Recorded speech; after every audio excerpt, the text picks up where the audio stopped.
രേഖാചിത്രം Jofin T Chacko the priest എന്ന് പറയുന്ന മൂവിക്ക് ശേഷം ഡയറക്ട് ചെയ്ത സിനിമയാണ്. ഓൾട്ടർനേറ്റീവ് ഹിസ്റ്ററിയിൽ ഊന്നിക്കൊണ്ട് കഥ പറയുന്ന സിനിമയാണ്. ഈ ഓൾട്ടർനേറ്റീവ് ഹിസ്റ്ററി എന്താണെന്ന് അറിയാത്ത ആരെങ്കിലും ഒക്കെ ഉണ്ടെങ്കിൽ സിമ്പിൾ ആയിട്ട് പറഞ്ഞുതരാം. ഒരു ചരിത്രം, ആ ചരിത്രത്തിൽ നിന്നും മറ്റൊരു ചരിത്രം ക്രിയേറ്റ് ചെയ്യുന്ന രീതിയാണ്. എഴുത്തുകാരന്റെ ചിന്തയ്ക്കോ ഭാവനയ്ക്കോ അനുസരിച്ചായിരിക്കും അത് ക്രിയേറ്റ് ചെയ്യുക. അതായത് ചരിത്രത്തിൽ ഇങ്ങനെയൊക്കെ സംഭവിച്ചിരുന്നെങ്കിൽ എന്തായി തീർന്നേനെ എന്നുള്ള ചിന്തയോടുകൂടി എഴുത്തുകാരൻ പുതിയൊരു ഹിസ്റ്ററി ഉണ്ടാക്കിയെടുക്കുക. ഒന്നുകൂടി വ്യക്തമാവുന്ന രീതിയിൽ ഒരു എക്സാമ്പിൾ ഒക്കെ വെച്ച് പറയുകയാണെങ്കിൽ, ഒരു വ്യക്തി നമ്മൾ ചരിത്രത്തിൽ പഠിച്ചിട്ടുള്ള വായിച്ചിട്ടുള്ള വ്യക്തിയായിരിക്കും. ആ വ്യക്തിയുടെ മരണം ചരിത്രം പറയുന്ന രീതിക്ക് നോക്കുകയാണെങ്കിൽ ആത്മഹത്യയായിരിക്കും. പക്ഷെ എഴുത്തുകാരന്റെ സ്വാതന്ത്ര്യം വെച്ച്, ചിന്ത വെച്ച് അയാൾക്ക് വേണമെങ്കിൽ ആ ഒരു മരണം യാദൃശ്ചികമായി വെള്ളത്തിൽ വീണ മരണമാക്കി മാറ്റാൻ പറ്റും, അല്ലെങ്കിൽ കൊലപാതകത്തിലൂടെ ഉണ്ടായ മരണമാക്കാൻ പറ്റും. അവിടെ എഴുത്തുകാരന്റെ ഭാവനയും ചിന്തയും ആവിഷ്കാര സ്വാതന്ത്ര്യവുമാണുള്ളത്. ഇതാണ് ഓൾട്ടർനേറ്റീവ് ഹിസ്റ്ററി. ഇപ്പൊ മലയാളത്തിലൊക്കെ ഈ ഒരു ഓൾട്ടർനേറ്റീവ് ഹിസ്റ്ററി വെച്ചെടുത്ത സിനിമയാണ് സുരേഷ് ഗോപി നായകനായിട്ടുള്ള ദി ക്രൈം ഫയൽ. നമുക്ക് അധികം എക്സാമ്പിൾ ഒന്നും മലയാളത്തിൽ പറയാനില്ല. ഇനിയിപ്പോൾ മറ്റു ഭാഷകളിലേക്ക് നോക്കുകയാണെങ്കിൽ RRR ഒരു എക്സാമ്പിൾ ആണ്. അതുപോലെ തന്നെ ഹേ റാം കമൽഹാസൻ നായകനായ മൂവി എക്സാമ്പിൾ ആണ്. ഇന്ത്യൻ സിനിമ കഴിഞ്ഞ് ലോക സിനിമയിലേക്ക് വരികയാണെങ്കിൽ once upon a time in Hollywood ഒക്കെ പെർഫെക്റ്റ് ആയിട്ടുള്ള എക്സാമ്പിൾ ആണ്. ഏതായാലും ഇത്രയും കാലം നമുക്ക് അധികം മലയാള സിനിമയിലെ എക്സാമ്പിൾ ഒന്നും പറയാനില്ലായിരുന്നു. പക്ഷെ ഇപ്പൊ ഒരു പെർഫെക്റ്റ് ആയിട്ടുള്ള എക്സാമ്പിൾ കിട്ടിയിട്ടുണ്ട്. അതാണ് രേഖാചിത്രം. രേഖാചിത്രം ഓൾട്ടർനേറ്റീവ് ഹിസ്റ്ററി എന്നുള്ളതിനപ്പുറത്തേക്ക് ആ ഒരു റോണറിനോട് അങ്ങേയറ്റം നീതി പുലർത്തിയിട്ടുണ്ട്. നീതി പുലർത്തുക എന്ന് പറഞ്ഞാൽ കഥാപാത്രങ്ങളെ റീക്രിയേറ്റ് ചെയ്തും ഡി-ഏജ്ഡ് ആക്കിയിട്ടൊക്കെ ഭയങ്കരമായിട്ട് നമുക്കൊരു വിഷ്വൽ ട്രീറ്റ് തരുന്നുണ്ട് ഈ മൂവി. അത് പ്രത്യേകമായിട്ട് എടുത്ത് പറയേണ്ട കാര്യമാണ്. ടെക്നിക്കൽ സൈഡാണ് ഇതിന് ഏറ്റവും വലിയ ക്വാളിറ്റി ആയിട്ട് വരുന്നത്. തിരക്കഥ ഒരു പ്രധാനപ്പെട്ട പോയിന്റ് തന്നെ പറയാനുണ്ട്. ഇത്രയും പഠിച്ച് ചെയ്ത തിരക്കഥ, പഠിക്കുന്നുള്ളതിനപ്പുറത്തേക്ക് എവിടെയെങ്കിലുമൊക്കെ ഇത്തിരിയെങ്കിലും പാളിപ്പോയിരുന്നെങ്കിൽ സിനിമ മൊത്തത്തിൽ കയ്യിൽ നിന്ന് പോകുമായിരുന്നു. സിനിമാ ലോകത്തിനെ പോലും ചീത്തപ്പേര് വരുന്നൊരു അവസ്ഥയായിരുന്നു. പക്ഷെ അതൊന്നും ഉണ്ടായില്ല. എല്ലാത്തിനും വളരെ ബ്രില്യൻ്റ് ആയിട്ട് തന്നെ സമീപിച്ചു. അപ്പം ഈ സിനിമയിലെ ഒരുപാട് പോസിറ്റീവായിട്ടുള്ള കാര്യങ്ങൾ നമുക്ക് പറയാനുണ്ട്. സിനിമയിലേക്ക് വരികയാണെങ്കിൽ ഈ സിനിമ റിലീസ് ആവുന്നതിന് മുൻപ് കുറച്ചൊക്കെ ചെറിയൊരു നിഗൂഢത കാര്യങ്ങളൊക്കെ ഉണ്ടായിരുന്നല്ലോ. അപ്പോൾ ഈ അനശ്വരയുടെ കോസ്റ്റ്യൂമും മറ്റു കാര്യങ്ങളൊക്കെ കണ്ടപ്പോൾ നമ്മൾ വിചാരിച്ചു നമുക്കൊക്കെ അറിയുന്ന ഒരു പഴയ കേസുമായി ബന്ധപ്പെട്ട എന്തോ കഥയാണ് പറയാൻ പോകുന്നതെന്ന്. അതൊന്നും അല്ലായിരുന്നു. ഈ ഒരു കഥയിലെ പുതുമ തന്നെ നമുക്ക് അങ്ങേയറ്റം ഇഷ്ടപ്പെട്ടിട്ടുണ്ട്. അതേപോലെ തന്നെ സിനിമയിലേക്ക് വരുന്ന സമയത്ത് വിവേക് എന്ന് പറയുന്ന കഥാപാത്രമാണ് ആസിഫ് അലി ചെയ്യുന്നത്. വിവേക് ഒരു പോലീസ് ഉദ്യോഗസ്ഥനാണ്. ഈ പോലീസ് ഉദ്യോഗസ്ഥനെ ഒരു കൊലപാതകം അന്വേഷിക്കേണ്ടി വരുന്നു. സിനിമ തുടങ്ങി ആദ്യത്തെ ഒരു 10 മിനിറ്റ് കൊണ്ട് തന്നെ കൊലപാതകം ആരാന്നുള്ള കാര്യമൊക്കെ റിവീൽ ചെയ്തിട്ടുണ്ട്. ആരാണ് മരിച്ചത്, ആ മരിച്ച വ്യക്തിയിലേക്കുള്ള അന്വേഷണമാണ് പിന്നെ സിനിമയിൽ മൊത്തത്തിൽ പോകുന്നത്. ആ ഒരു അന്വേഷണം അങ്ങനെ പോയിക്കൊണ്ടിരിക്കുന്ന സമയത്ത് നമ്മുടെ 85 കാലഘട്ടത്തിലെ ഭരതൻ സംവിധാനം ചെയ്ത കാതോട് കാതോരം സിനിമ വരികയാണ്. ദേവദൂതർ പാടിയുള്ള ആ ഒരു പാട്ട് വരികയാണ്. പിന്നെ ആ ലൊക്കേഷനിലേക്ക് പോകുന്നത്, ആ സിനിമ കഴിഞ്ഞ് ലൊക്കേഷനിലേക്ക് പോകുന്ന ഭരതനെ പോലുള്ള അല്ലെങ്കിൽ ജോൺ പോൾ അങ്ങനെയുള്ള ഓരോരോ കഥാപാത്രങ്ങൾ എങ്ങനെ ഉണ്ടാക്കിയെടുക്കുക, റീക്രിയേറ്റ് ചെയ്ത് കൊണ്ടുവരികയാണ്. അതിനകത്ത് അതേപോലെ നമ്മുടെ ജഗദീഷ് വരുന്നുണ്ട്, സംവിധായകൻ കമലിന്റെ ഇപ്പോഴത്തെ കാലവും പണ്ടത്തെ കാലവും കാണിക്കുന്നുണ്ട്. മമ്മൂക്ക ഡി-ഏജ്ഡ് ആയിട്ടുള്ള മമ്മൂക്കനെ കാണിക്കുന്നുണ്ട്.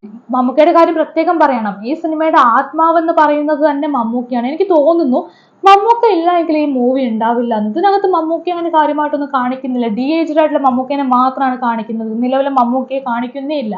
പക്ഷെ സിനിമ മമ്മൂക്ക ഇല്ലെങ്കിൽ ഉണ്ടാവില്ല. മമ്മൂക്കയുടെ ആ സാന്നിധ്യമാണ്, മമ്മൂക്കയോടുള്ള ഒരു പ്രേക്ഷകരുടെ ഒരു വികാരമില്ല, അതിനെയൊക്കെ ഉപയോഗപ്പെടുത്തിക്കൊണ്ട് മമ്മൂക്കയ്ക്ക് പകരമായിട്ട് മറ്റൊരു നടനെ നമുക്കിതിൽ കൊണ്ടുവരാൻ പോലും പറ്റില്ല ആ ഒരു ക്യാരക്ടറിന് വേണ്ടിയിട്ട്. പിന്നെ ആ കാലഘട്ടം കാണിക്കുന്ന അതേ സമയത്ത് തന്നെ നമുക്കറിയാത്തൊരു കഥ കൂടി ഈ സിനിമയിലൂടെ വെളിപ്പെടുത്തുന്നുണ്ട് സംവിധായകൻ കമൽ. ഈ പറയുന്ന നമ്മുടെ കാതോട് കാതോരം എന്ന് പറയുന്ന സിനിമയിൽ സംവിധായകൻ ഭരതൻ മമ്മൂക്കയുടെ ഹെയർ സ്റ്റൈൽ അങ്ങനെ രൂപപ്പെടുത്താൻ തന്നെ കാരണം കമലാണ്. സംവിധായകൻ കമലിന്റെ അന്നത്തെ ഹെയർ സ്റ്റൈൽ കണ്ടിട്ട്, അന്നത്തെ ഇപ്പോഴത്തെ ആ ഒരു ഹെയർ സ്റ്റൈൽ കണ്ടിട്ടാണ് സംവിധായകൻ ഭരതൻ മമ്മൂക്ക ചെയ്ത കഥാപാത്രത്തിന് വേണ്ടിയിട്ട് ആ ഒരു ഹെയർ സ്റ്റൈൽ തന്നെ കൊടുത്തതെന്നൊക്കെയുള്ള കാര്യങ്ങൾ കമൽ തന്നെ വെളിപ്പെടുത്തുന്നുണ്ട് ഈ സിനിമയിലൂടെ. അതൊക്കെ രസകരമായിട്ടുള്ള അനുഭവമായിരുന്നു. പിന്നെ ഇതിനകത്ത് ജഗദീഷ് വരുന്നുണ്ട്. ജഗദീഷ് ആയിട്ട് തന്നെയാണ് വരുന്നത്. അതുപോലെ സരിത, ലിസി, നെടുമുടി വേണു, ഇങ്ങനെയുള്ള ഓരോ കഥാപാത്രങ്ങളിലൂടെ പോയിക്കൊണ്ടേയിരിക്കുകയാണ്. പിന്നെ ഈ സിനിമയ്ക്കകത്ത് ഞാൻ കണ്ട ഏറ്റവും പോസിറ്റീവായിട്ടുള്ള കാര്യമാണ് കാതോട് കാതോരം എന്ന സിനിമ പറയുന്ന അതേ സമയത്ത് തന്നെ അതിനകത്ത് ദേവദൂതർ പാടി എന്ന് പറയുന്ന ആ പാട്ട് ഇപ്പൊ അടുത്ത കാലത്ത് വന്നിട്ടുണ്ടായിരുന്നു, എന്നാ താൻ കേസ് കൂടു എന്ന് പറയുന്ന സിനിമ. അതുപോലും ഈ സിനിമയ്ക്കകത്ത് റെഫറൻസ് ആക്കി എടുത്തിട്ടുണ്ട്. അതിനെ പോലും കൃത്യമായ രീതിയിൽ ഉപയോഗിച്ചിട്ടുണ്ട്. അതായത് ഒരുപാട് സിനിമകളിലൂടെയാണ് ഈ ഒരു കേസ് അന്വേഷണം പോകുന്നത്. ഒരൊറ്റ ലൊക്കേഷൻ, ഒരൊറ്റ കേസിലൂടെയല്ല, പല സിനിമകളിൽ നിന്നും പലതും എടുത്ത് തെളിവാക്കിയൊക്കെ എടുത്തിട്ടാണ് ഇത് കേസ് അന്വേഷണം അങ്ങനെ പുരോഗമിച്ചു കൊണ്ടിരിക്കുന്നത്. പിന്നെ ഇതിനകത്ത് അങ്ങനെ ഞെട്ടിക്കുന്ന രീതിയിലുള്ള സസ്പെൻസോ കാര്യങ്ങളോ ഒന്നുമില്ല. ഇവരെടുത്തൊരു വിഷയമുണ്ട്, ഒരുപാട് കാലത്തെ മലയാള സിനിമയുടെ ചരിത്രം തന്നെ അതിനകത്ത് കിടപ്പുണ്ട്. ആ ഒരു വിഷയത്തോട് നീതി പുലർത്തുന്ന രീതിയിൽ ഇവർ സ്ക്രിപ്റ്റ് ചെയ്തിട്ടുണ്ട്. എവിടെയൊക്കെ ഇച്ചിരി പാളിപ്പോയിരുന്നെങ്കിലും മലയാള സിനിമയ്ക്ക് തന്നെ ചീത്തപ്പേരാവുമായിരുന്നൊരു വിഷയമായിരുന്നു. പക്ഷേ ബ്രില്യൻ്റ് ആയിട്ട് റൈറ്റേഴ്സ് ആ ഒരു വിഷയത്തെ സമീപിച്ചിട്ടുണ്ട്. ആസിഫ് അലിയാണ് പ്രധാന കഥാപാത്രമായിട്ട് വന്നത്. ആസിഫ് അലിയാണ് സിനിമയുടെ മെയിൻ അട്രാക്ഷൻ. കഴിഞ്ഞ കുറച്ച് വർഷങ്ങളായിട്ട് നല്ല രീതിയിൽ അഭിനയിച്ചുകൊണ്ടിരിക്കുന്ന നടനാണ്. കഴിഞ്ഞ വർഷം നല്ല രീതിയിൽ സ്വീകാര്യത നേടിയ നടനാണ്. പ്രശംസ പിടിച്ചു പറ്റിയ നടനാണ്. സോ അതിനോട് നീതി പുലർത്തുന്ന പോലെ തന്നെയാണ് ആസിഫ് അലിയുടെ പെർഫോമൻസും. ഗംഭീരം എന്ന് പറയുന്നില്ല, പക്ഷെ കിട്ടിയ റോൾ അവർ വൃത്തിക്ക് ചെയ്തിട്ടുണ്ട്. വിവേക് എന്ന് പറയുന്ന ഒരു പോലീസ് ഉദ്യോഗസ്ഥന്, ഒരു മിഡ് ലെവൽ പോലീസ് ഉദ്യോഗസ്ഥനാണ്.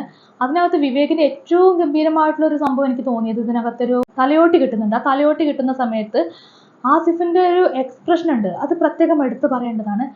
അത് എനിക്ക് തോന്നുന്നു സിനിമ കണ്ട് എല്ലാവരും ശ്രദ്ധിക്കാൻ ഇടയുള്ള ഒരു സംഭവമായിരുന്നു. ആ സമയത്തുള്ള പുള്ളിയുടെ ആ ഒരു പെർഫോമൻസ് നല്ല രീതിയിൽ ഗംഭീരമായിട്ട് ചെയ്തിട്ടുണ്ട്.